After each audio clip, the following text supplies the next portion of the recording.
Sorry about me see-throughness. For some reason today my software decided that gray is very similar to green.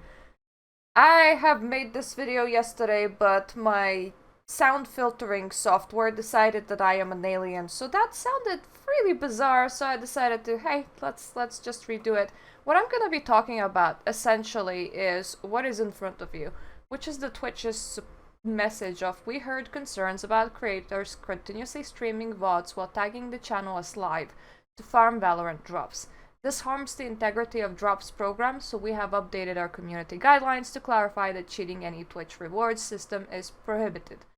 If you don't know what a VOD is, it's video on demand, or otherwise known as a stream that you'd previously, or a video that you have uploaded to Twitch, and not something actually being done live. And I wanted to approach this topic because there are two-pronged issues here, and I kind of want to talk about both of them. One of the issues is the fact that Twitch is doing drop systems to begin with. The other issue is people restreaming VODs. You can restream a VOD while being live by just having a recording on your computer, setting that recording to play from a file on your streaming software, and just press, go live button. So effectively, it will show up as a new stream, where while people in your chat really will be just seeing a recording. Asmongold spoke out about this on April 17th, and his whole rant was to do with Valorant Twitch streamers and key drops and what problems that creates. I want to speak about this more broadly because I'm pretty sure that this is just an issue that Valorant managed to push to the front. It's not an issue that it created. It's something that was already there. So then, if you stream on YouTube, the longer you go for, the more likely you are to get discovered. People selling Bitcoin or trying to promote their Bitcoin scam sites will often hack channels and set complete nonsense on stream to increase their subscriber count. For example, a chicken cooking. Because it works. It works. People or bots or whatever find that channel, increase its subscriber count, make it seem more legitimate, so that when they upload more videos, people find those videos easier and find them more trustworthy.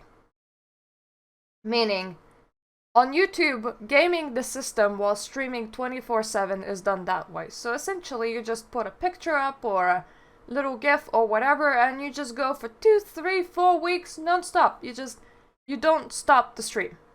Doesn't matter what it is, YouTube will eventually be plugging you closer and closer to the front page because you have been live for a very long time. Now, Twitch works in a different way. It works in more of a way of, the higher your viewership, the closer you will be to the top of the category. And the closer you are to the top of the category, the more people will find you. Okay? But the longer you're live, the more likely you are to get viewers that stay, the more likely you are to get to the top of the category. So if you're live 24/7 by restreaming a video on loop, you are gonna be gaming that system and getting to the top because people aren't really realizing that they're seeing a video on a loop. They think that they're watching a live stream. And with Valorant key drop farms, people might not even care that you're looping a video.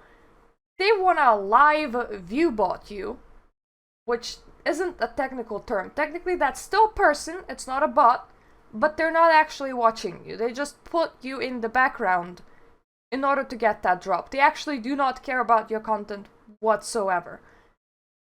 But Twitch has addressed this problem as it comes to Valorant drops, right?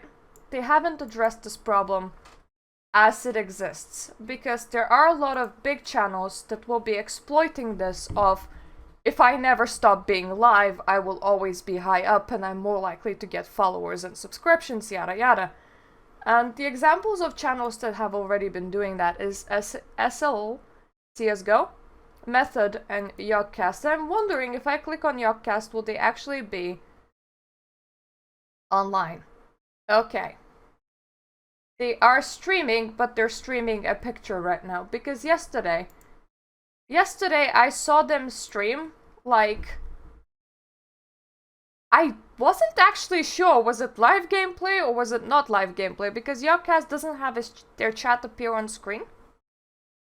And they are not reacting to their chat, meaning that you have no idea whether they're actually there and streaming or whether they're running a rerun while tagging their channels as live.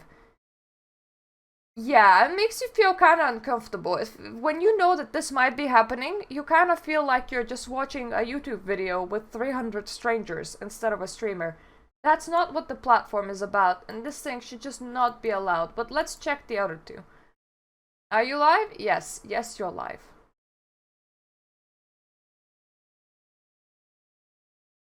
Let's... Ah, follower only chat. Okay.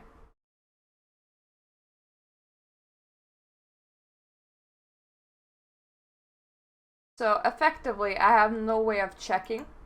No, not clip. Settings and... Ugh. What bitrate is this being streamed at? Once again, like 200 viewers? Nobody's chatting, hard to check if this is actually live. And this is an ad. But considering the 10,000 people watching, a lot of people in chat might actually be live. But at the same time, look, this is content, and as you can see, take over an upset. Now, I'm real curious too on the no chat on actual like screen, so you have literally no idea. This could be pre-recorded, and you just wouldn't know.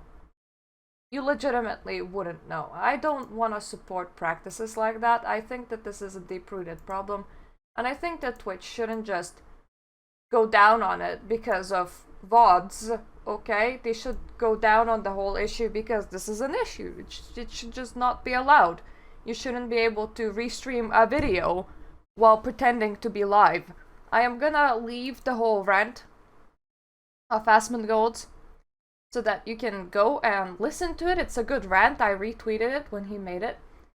But now we can go to the second problem, which is that drops exist on Twitch to begin with. I am not gonna be playing his content, but this video is from Upper Echelon Gamers, and I would suggest listening to it because it does have a good point. And the point essentially is that by giving someone the drop, you immediately make their channel more important than other channels, and people will flock to their channel not necessarily to see them, but to get the drop. That will make other streamers take the hit because they're not getting the drops, they're not doing that, meaning audience isn't coming to them. But at the same time, it kind of gives a big mental hit to the person when the drops are over, because maybe they went from 50 viewers to several thousand or several 100,000 sitting in that chat 24/7 waiting for that drop, just like leaving their screen on, because not all of them will be interacting and everything. And they get the drop, or they don't get the drop, and the event ends, and they're gone. Just as they went in, they went out. They're gone. You no longer have your viewership. And I find that such incentives that prioritize somebody's channel over somebody else's channel are wrong on a fundamental basis, just because how destructive they are if somebody pulls that rug out of you. You can see that with YouTubers, with YouTube's influencers, right? So EA, for example, with their games... Sorry about my green screen. Outside's getting darker. EA, for example, with their games, right? They select bigger channels to promote their games, and they will give these channels early access to these games. They will give these channels insider info about their games. I believe they're doing this with FIFA 2020. I believe they're doing this with The Sims 4. The Sims 4 outright has so-called game changers that have all that information earlier than anyone else. And because they get all that information and all those packs and all those games earlier than anyone else, people flock to their channels, right? But what happens if you misspeak? What happens if you're disgruntled? What happens if you're not satisfied with something that EA puts out? Well, if you say that out loud, if you put your opinions out there, EA can very well say that we don't want you in our Game Changer program anymore and give you the boot. And what happens when you get the boot? Your audience leaves with it because they're not necessarily there for you. They're more there because you are one of the first people to have this shiny thing and they want to see. That's why they're there. And that's why it's so important for you as an influencer to get that early access and everything. So it makes people be unable to be impartial. It makes people unable to express their own opinions because now essentially they are companies' advertisement bot. So for that reason, I'm against giving people incentives over other channels because that relationship between a player and a developer just gets really unhealthy. And you get a lot of fake smiles and a lot of fakery as these YouTubers or these Twitch streamers do anything that they can in order not to lose the following that they have and that they have gotten by being selected to be a special channel. That's just... it's dirty, it's not good, and it's not good for regular competition, and I rather that wasn't a thing. It is a thing, so I can't really do anything about that, but I honestly rather it wasn't. So there is my two-pronged issue with drops and Valorant on Twitch. I left both the Echelon Gamers video in the description down below and Asmongold's rant. Please feel free to go and check out both. I think that they're both valuable in the opinions that they provide and in the issues that they raise, and those are two separate issues. So thank you for listening to my rant, and feel free to leave comments in the comment section down below if you want to have a conversation about this. And if you like my content, subscribe. I like that number when it goes up. Number big, Murta happy. And I hope I'm gonna see you on my other videos.